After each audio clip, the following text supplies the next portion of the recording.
Avant de revenir au débat, je vous propose d'entendre la déclaration faite tout à l'heure par Jean-Marie Le Pen, qui, je vous le rappelle, au premier tour avait obtenu 15% des suffrages exprimés. Au deuxième tour de l'élection présidentielle, à une faible majorité, les électeurs français ont rejeté la candidature de gauche de M. Jospin, avec néanmoins une forte abstention, 5 points de plus qu'à la dernière élection, et une augmentation des bulletins nuls. On ne peut que se réjouir de cette condamnation d'une perspective ouvertement socialiste. Faut-il se féliciter pour autant de l'élection de Jacques Chirac?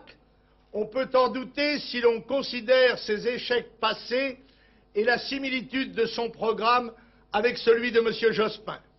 Ce soir, la République est totalement RPR. Le président, 80% des députés, les 2/3 des sénateurs, 20 régions sur 22, 4/5 des conseils généraux, 70% des conseils municipaux des grandes villes, son pouvoir est complet, sa responsabilité sera sans excuse. Le Front National, quant à lui, continuera dans l'opposition son action en faveur de la France et des Français d'abord.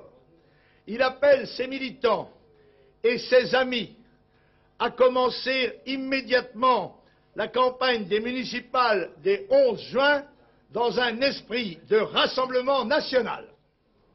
Voilà, c'était